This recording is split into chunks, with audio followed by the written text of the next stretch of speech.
Well, hey everybody, welcome back to another episode of Ethan Hahn Plus. I'm your host, Ethan Hahn, and thanks again for joining in. And if it's your first time here, don't forget to hit that subscribe button, hit that like button here on Ethan Hahn Productions channel. Ethan Hahn Plus is on Spotify, Apple. Share the podcast, listen to it, show us some love over here, because we're just knocking out some more episodes, and we hope that you subscribe and support the channel as much as you can. But we're back here with another episode of Ethan Hahn Plus, where we bring the fun, we bring knowledge, we bring peace, we bring tranquility to your day. I almost messed that word up, but we're going to keep going. We're going to bring peace and tranquility into your day, into your life. Fun. The goal is to have some fun on this podcast, learn new things, and this is exactly what we're going to do today in this episode, because we have a big guest here. Listen, the podcast we've hit is about 47 episodes now. We're about to hit 50 episodes. Wow. Round of applause all around. And now we are finally getting credibility on here. People of stardom, 5-star guest over here. And everyone, please welcome. Actually, I didn't even ask you this. What do you prefer to be? Lou, what's your last name? Booker. Booker. Yeah. So I go by Lou. My friends in the Geek community call me Lamar. So okay. So everyone, yes. Lou Lamar. Please welcome Lou Lamar Booker. I know him as Lou, but welcome Lou to the show, everybody. He is the CEO and owner of Up Your Geek Entertainment. Hey guys. How exciting. He has the shirt. He brought in a lot of branding today. He ended up gifting me here an Up Your Geek mug. How exciting. And he has his phone case. He's a smart man. I need to start branding a lot of stuff with Ethan Hahn Productions. Yeah, branding is everything, man. But how are you? Welcome to the show. I'm doing great. Thank you for having me. Yeah, man. No, this is going to be a blast. But yeah, so what I want to tell everyone is we met just recently. Yes. It was just last Christmas we met. And as geeks do, we bond through geek things. Yes. And we were in a little holiday cabaret together. And how did we start talking about geek stuff? Did you see my Darth Vader shirt? Is that how? Do you remember? I can't remember. When we were preparing for or doing tech, and we had to go up there for actually during that song, the Elf song. Yes. Jingle. Yeah, jingle, jangle, jingle, smangle. Yeah. Yes, jingle, whatever the hell it Close is. enough. Yeah, right? Yeah. Like when we would go up there and before the curtain would open, you and I would be talking. Yeah. And then I remember talking to you about Star Wars. Yeah. And then you told me your dad named you after Han Solo and everything like that. I was like, okay. And then the conversation just kind of evolved from there. I was like, oh, this is dope. I started talking about the stuff I do with this and like what my office looks like and all that, and then it just kind of opened up from there. And so it was just like instant bond. Like, this is awesome. It's always great to see a fellow geek and then just talk about geek stuff, because you can just talk for hours about it. But exactly, yeah. And I think what was funny too, we were on one side of the stage. On the other side, your wife and my girlfriend were chit-chatting too, bonding as well. So it was like a thing that, and they both looked. I remember Jazzy was telling me, she looked over and she was like, oh, look at that, they're like bonding too, like probably over geek stuff, probably like over nerd things, which again we were. And as we were chit-chatting there, you brought up your Geek stuff. And real quick, so like you broke it down for me that day. Explain to the audience, what is Up Your Geek? What's the mission and the goal for it? All right. So Up Your Geek is a pop culture. We have a website, upyourgeek.com. We'll pull it up here in a screen recording. Yeah. And we discuss pop culture and things in the pop culture fandom, and that's like, TV, movies, books, you name it. We cover conventions, and that's one of our biggest things, is that we go to these big conventions around the country. And it was a great journey. Started out really small, kind of started out as a hobby. Some friends and I kind of started this thing together, and it kind of evolved. We were doing it as fun. And actually kind of created it as like a parody to some of these like internet people who were taking themselves too seriously, and then I was like, we can like really do this, and then it kind of evolved, and talk to my friends, like, we can make this a business, and all that. And the ones who were not as interested kind of backed out. And then the others were like, yeah, let's go for it. So trying to get into conventions, and when you're starting out and you're small and nobody knows you, they're like, no, but you can buy tickets and then come to the event. Right. So that's what I did. And it was kind of like a modern, pounding the pavement, like, the term from like the 80s where people went door to door. And that's what we did. We bought tickets. I went to conventions and everything, and kind of then so I was like, all right, I'm going to build content from this. And then start to do that. And then when I went to go apply, then I first got into my first small convention. And it was fun back in 2016. And I remember because it was the New Jersey Comic Expo in Edison, New Jersey. And that was the first time I had ever gotten invited as press. And I was like, oh, this is the step in. Yeah. Then I went to the next one. And then after that, I was like, man, I need to go for the juggernauts now. So I started covering, I applied to go to New York Comic Con, and then applied to go. And they started taking you in. And then I was like, whoa, I got into New York Comic Con.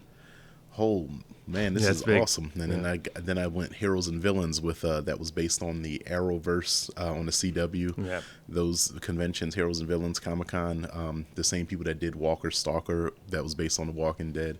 And I got like VIP tickets to there. And they actually, I went to end up going to Chicago for that. And I was like, man, I got into New York. New York is huge. Yeah.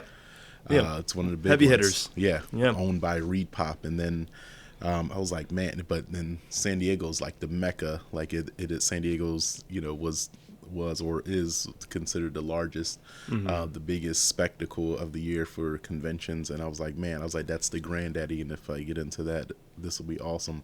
I remember applying and like, all right, well, here goes. And then got into San Diego just haven't turned my back. It's been they're actually, what year was that when you got into San Diego? Got into San Diego in 2019. And then it was like the year right before the pandemic. And to rewind a little bit, so when you and your friends were starting this up, what year was that when you guys like came up with this idea? 2015. 2015. Oh, so things happened pretty quick. Things happened pretty quick. Pretty quick for that. Evolution was pretty quick because we kind of stayed on top of the content. We created a website through WordPress, and then I ended up like I started. I was like, well, things financially, I was like, well, we gotta like make this as business. So I started I bought the domain, created the domain name, and then elevated the website, and then got it designed the way that I wanted, and then it was like, all right. So then we did Facebook, Instagram, Twitter, and then we got on to doing YouTube. We did the podcasting is what came last. Like we started we were doing things in between doing videos or doing these podcasts every so often. But then as I took on the convention circuit, that's when I started getting connections into other mediums. So started getting contacted by Netflix, by NBC Universal, by Amazon, by Disney, by Warner Brothers. And that must have been a crazy feeling. When you're like overwhelming, like where's all this coming from? And so because all these people, their companies come to the conventions. Was the big pivotal moment, you think, the connection you made, you said through Edison, New Jersey? Because that was like the first thing? Edison, I guess that's where I got my start getting into going where I was invited. And like I applied and I got in, that was my first press badge attendance, and I got there and it was fun, man. I met some great celebrities and some great artists, and it was just fun. I was like, I got my first taste. I was like, this is awesome. I can't let that down. So I was like kind of riding high, and I was like, I need to go and do this more. All in, right? And it worked out. Yeah, it worked out great, and I've been doing it ever since. No, that's awesome, man. Yeah. So again, just hitting the cons and the conventions, and you. What was the last one you were at just recently? The last one was San Diego. San Diego. Okay, so San Diego's the one you were at. Okay. Yeah, I didn't do New York this past year. Okay. I did it the previous year. But San Diego in July was the last one, and it was huge. It's a 4-day spectacle. And again, it all works through connections. So through, like, do you just get random, like, out of nowhere, did you just start getting emails from people like, Listen. oh, Up Your Geek, like, oh, we're Disney, hey, come over, hang out, let's interview, help us interview so and so. So what happens is, once you get approved, and the convention circuit, the people that are in charge of that, they warn you. They're like, you know, what, like, if you get accepted into this, you're gonna start getting your information is gonna be given to these companies. That's cool, yeah. And it's like, and let me tell you, like, I started 20 emails, 40 emails, 50 emails, 100 emails, and that makes sense. All of a sudden. And I wasn't expecting it at all, but that really didn't happen until I got into the you get the people who are there at the conventions who are promoting things. They email you, and then basically what it is those PR teams. They send you information. Hey, this is happening. We want you to take a look at this. We'd like you to cover this. And then, but when I got into New York, the first big one. It was just, I was like, wait a minute, what? I'm getting Netflix, I'm getting Amazon, I'm getting NBC and Marvel. And I'm like, oh, this is awesome. So I remember I made this connection with a young lady who was working for another company as a PR person. And I was like, oh, this is great. So she, you know, like other like celebrities and companies that she was promoting, I would get that call and we set these things up. But the interesting thing was that she emailed me. She said, you know, I'm no longer going to be, you know, working for these people. She left and moved. She went to a new company, kind of doing the same job, but it was a bigger company she went to. This company happened to be Disney. And so when she was saying her goodbyes, I said, hey, I said just keep in contact, keep in touch, and you know, wherever you move to, you know, just keep us in mind. And when she moved over to Marvel, she kept me in her contact list and then would email me things from Marvel Comics. And again, all the emails, because I remember you showing me before, every email you get, it's always just like, hey, we need you, like, would you like to review this? Yeah. Take a look at this. Yes. Leave a review online for us. Because now you're an official, like, reviewing, like, you know, company now for us. Right. So now we are an official company that does these type of reviews. Where we get emails like from NBC, their TV writer, I get episodes for shows. Some NBC Universal, for example, they own. So NBC Universal is a combined company because that was the merger with the Universal Studios. Now NBC owns Peacock. They own, of course, the NBC network. They own USA. They own Sci-Fi. So a lot of times I get their network shows. So they were sending me like shows like Resident Alien. They were sending. They would send me shows from NBC. I get like all the Law and Order episodes that they want people to review. And how far in advance till the actual release do you get these? So those the episodes, I usually get those a couple weeks before. The interesting thing is that I have these type of connections, not with just NBC Universal, Netflix, the big Amazon's a huge one. Which is great because what happens is they send you. How Netflix will send me a show, and the show, while it'll be promoted on Netflix, like people who have a subscription, like you'll open it up and you can see like the trailer for these shows that says coming soon. Well, for people like me, like if they sent me the show, I put in a special code, and I can watch that show. Oh yeah. Before it airs. And it's so great. And then Amazon, I got into the media. I got connections with Amazon, and that's actually my favorite. Amazon. Now, you're talking about NBC sending you stuff 2 weeks ahead of time. Amazon sends me things months ahead of time. Wow. For example, the new Jack Ryan series, season 3 aired in December of 22. I got his show in September. And they sent me the whole season. And of course it's always embargoed. You can't I can remember you telling me before, like, so a scenario, if you review a little early, or before the embargo is lifted, you just blacklist it. Oh yeah, you're just like, they're coming after you like the FBI. Yeah, I imagine. Cease and desist. All that stuff. But and I always keep their embargoes. Right. They always say, hey, embargo until this date, and they actually give you a date when you can release it. And that's what I do. I'll do it. I'll make the content, and then I'll release it. The case in point, I just interviewed the cast of this new show on Amazon Prime Video, The Consultant. Right. You did. Yeah. Yep.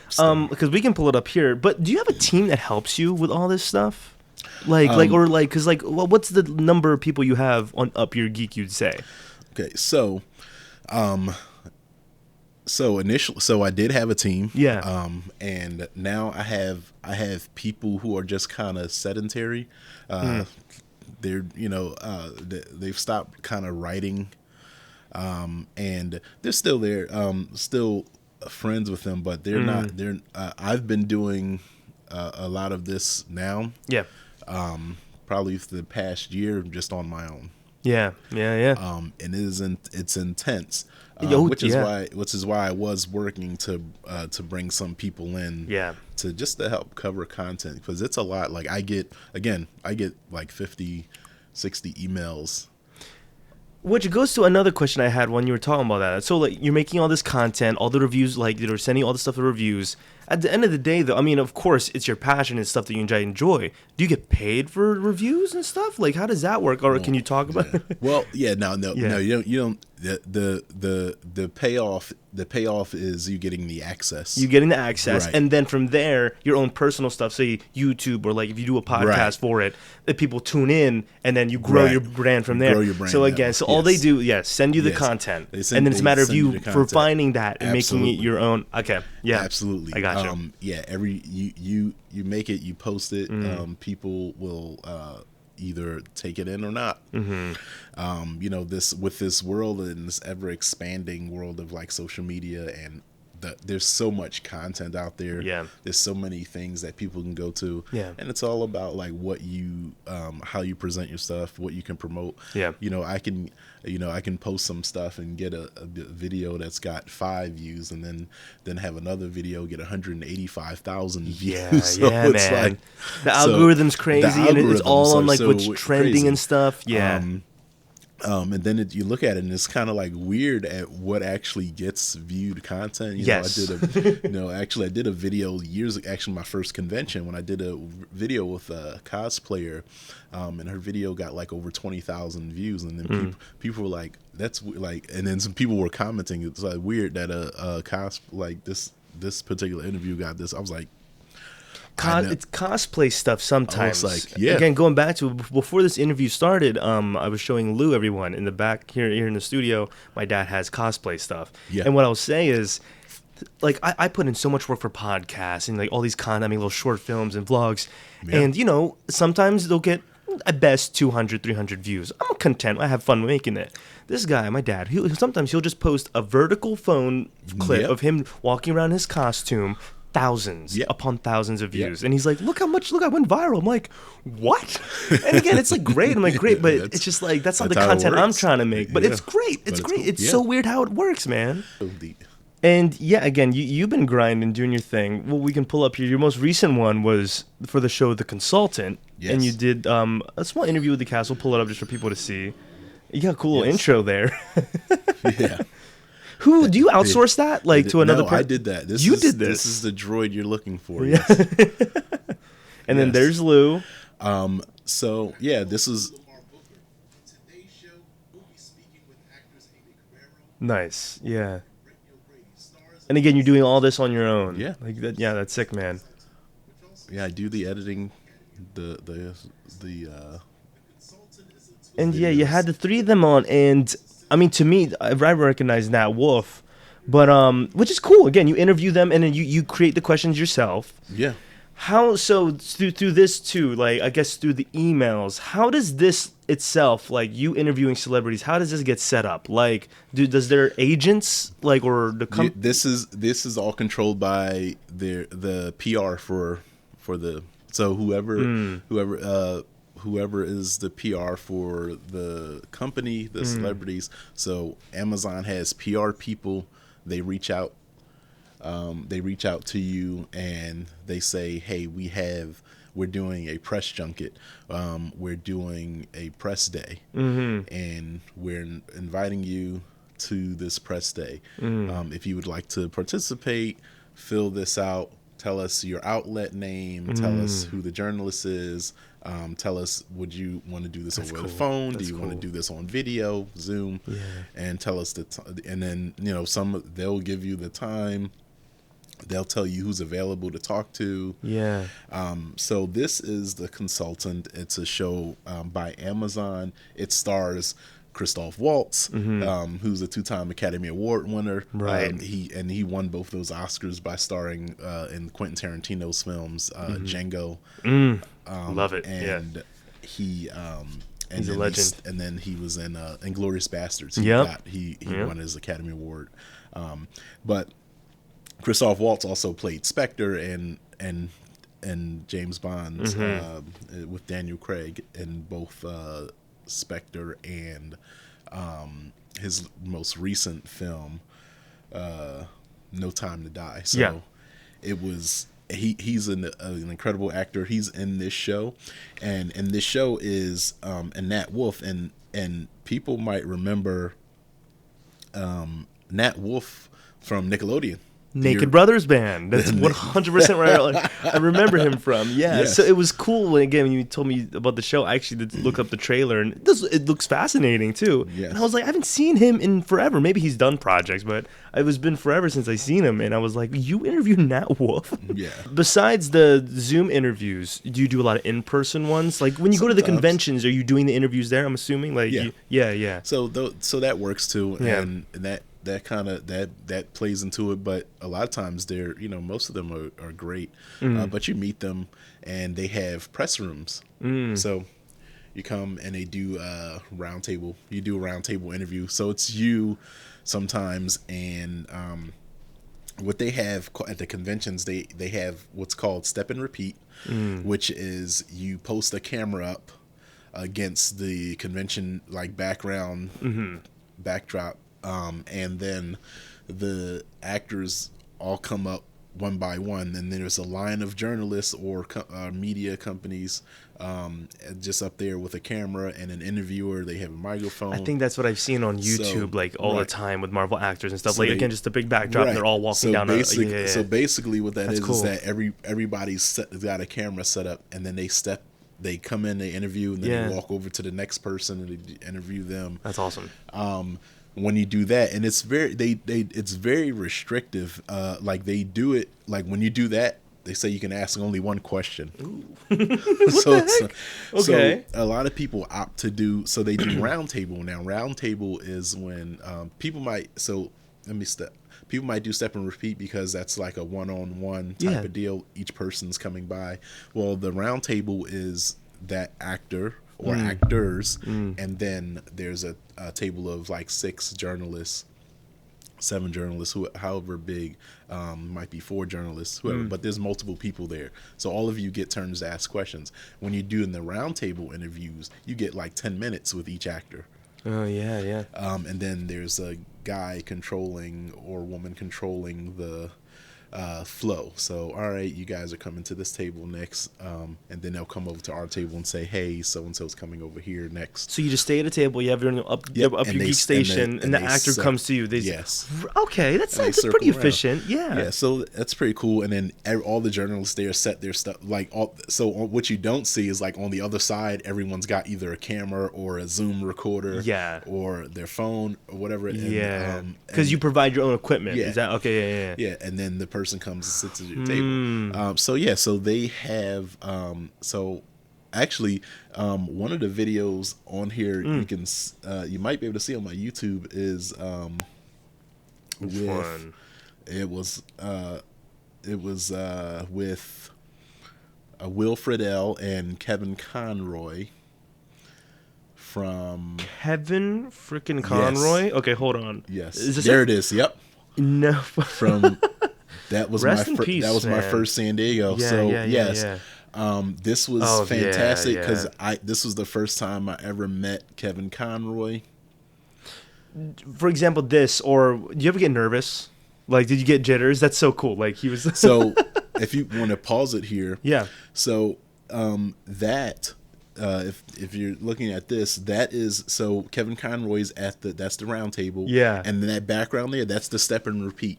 Oh, so it's happening all at once. Yes. So I wonder if after the step and repeat they go to the round table. Okay, that's so okay. They flow around. That's it's a so flow. cool. So they go to the step and repeat. They come out. So this was celebrating the 20th anniversary of Batman Beyond. Okay. And they were dropping a Blu-ray disc of all the seasons. Yeah. And so Will Friedle was there. Andrea Romano was there, who's the casting director for that.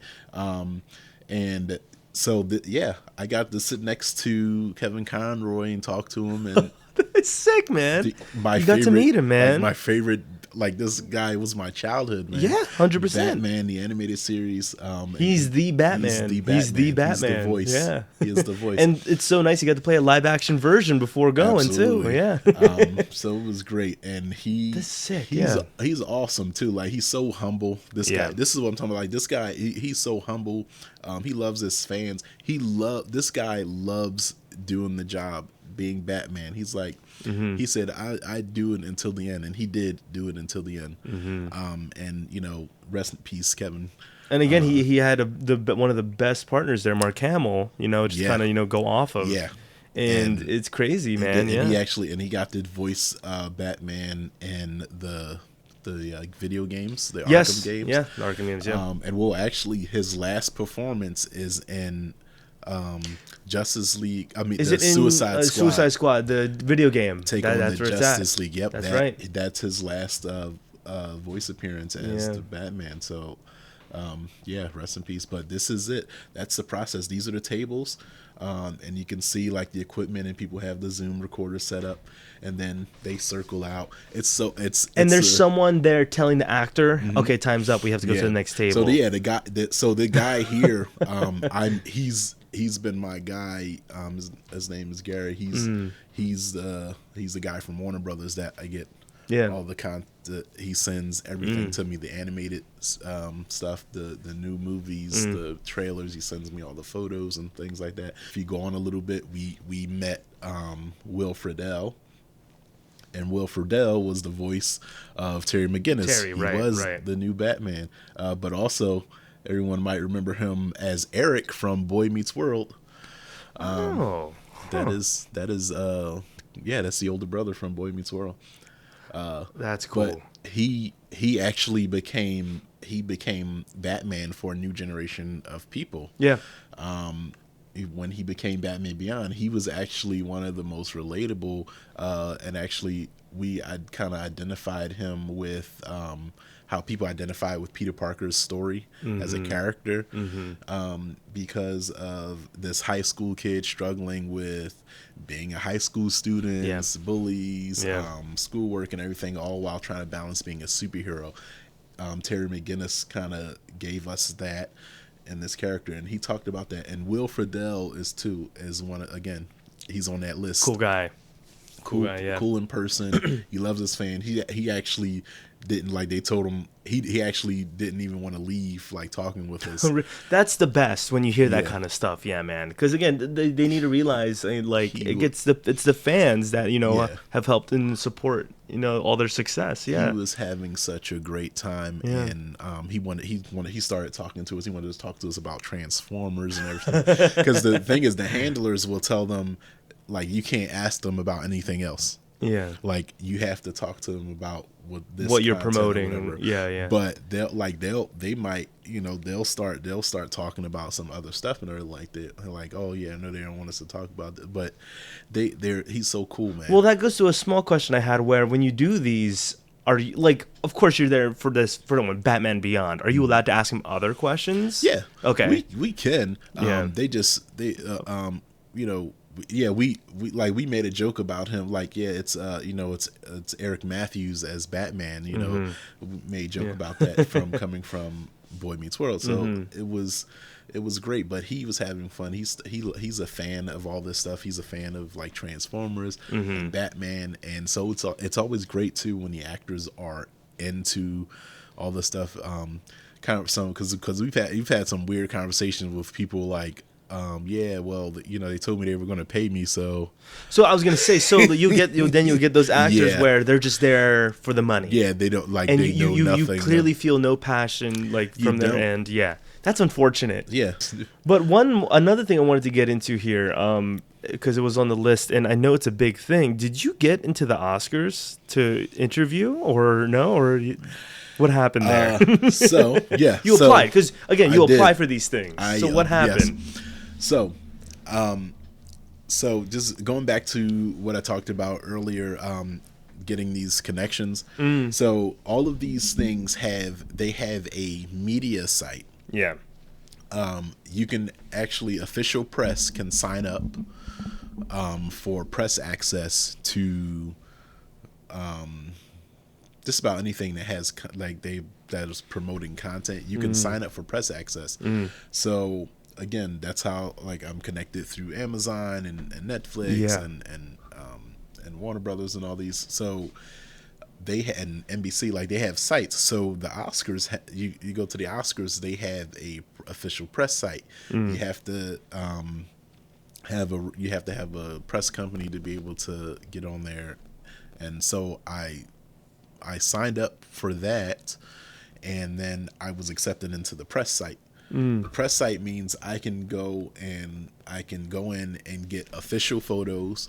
You get the official content. You get the the credits and stuff, like who took the photos and all that. You get the information.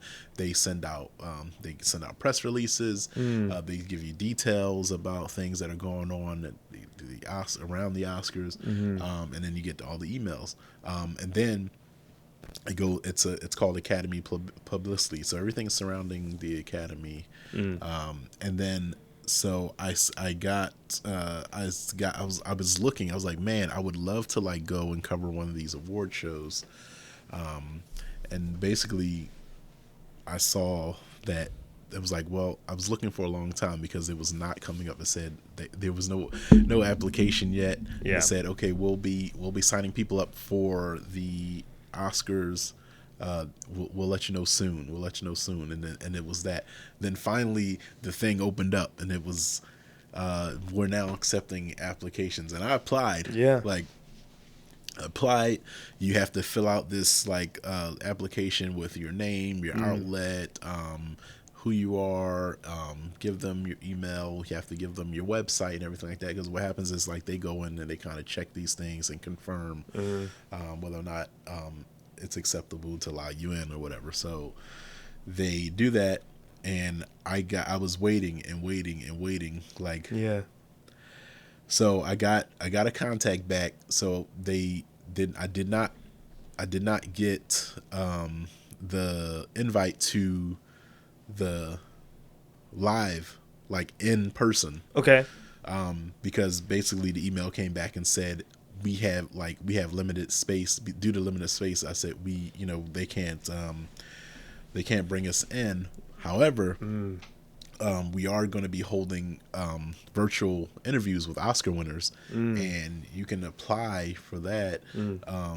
But remember, like, those are, you know, you gotta apply now. So I go to apply for that, and I get an email back like, hey, you've been accepted to host the virtual virtual Oscars. Yeah. And so basically, in person, what would I? It's what I would be doing in person, except via Zoom.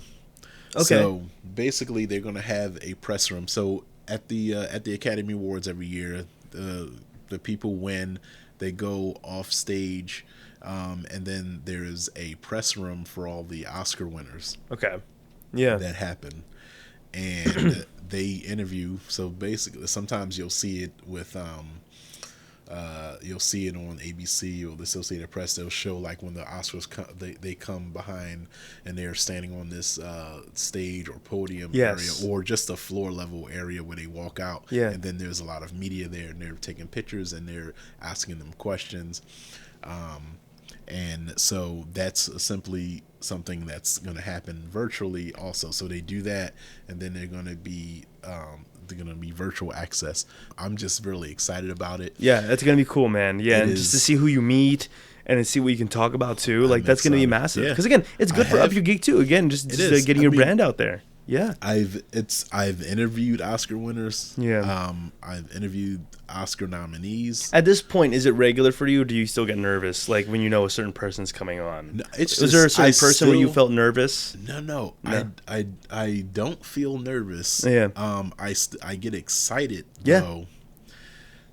I still get excited. Like, man, this is awesome. Like, wait a minute, I'm gonna what? I'm going to be interviewing who? Alrighty. Well, everybody, I hope you enjoyed that episode of Ethan Hahn Plus. Very informative. If you ever were wondering in the Comic-Con world, the convention world, or, in the interviewing world when it comes to interviewing guests or movies, Lou was here to provide that information for us. And he's also, again, very well in the Hollywood business in a way with interviewing guests. So it was definitely interesting having him on and giving his insight on that and what his experiences have been. Again, let us know what you guys thought of that. But again, if you guys want to find me, I'm Ethan Hahn Productions on Instagram, Ethan Aguilar on Facebook, Swagular25 on Snapchat, and Ethan Hahn Productions, the YouTube channel. Remember to hit that like button, subscribe to the channel, and just show support as much as you can. You can find the audio for this podcast on Spotify, Apple Podcasts, and Anchor.fm. I'm going to pass it over to Lou over here and see if there's anything you want to promote. Go ahead. Let the audience know. Sure. You can follow us. We're on upyourgeek.com. We are on Facebook at upyourgeek. We are on Instagram at upyourgeek42. Interesting thing about that, upyourgeek42 is because 42 from Hitchhiker's Guide to the Universe. 42 is the answer to everything, right? Yeah. So that was the kind of a play on that. So Up Your Geek 42 on Instagram, at Up Your Geek, Facebook.com/Up Your Geek, and we can Spreaker.com/Up Your Geek is where you can see audio content like podcasting, and also YouTube/Up Your Geek. Everything's Up Your Geek. And my personal Instagram is Lamar Kane _UIG, and my Facebook is at Lamar Kane. That's my official stuff. So yes, follow us, like, review our stuff, give us some reviews on Facebook if you see some of the content, and just like and follow all of our stuff, man. I welcome you all to come into our geek universe. That is it. I love it, man. Yeah, nice. Again, everyone go ahead and subscribe to Up Your Geek. Again, Lou is the CEO and owner of this company. And yeah, again, if you're a geek or nerd or movie fanatic like us, again, give him a subscribe. Go ahead and check him out. Check out, again, let people know about this podcast. Let them know about his stuff. And we will, bring out some more movie geek news for you guys. Yeah. All right, everybody. Again, thank you again for watching. And remember, this has been Ethan Hahn Plus. Lou Lamar Booker.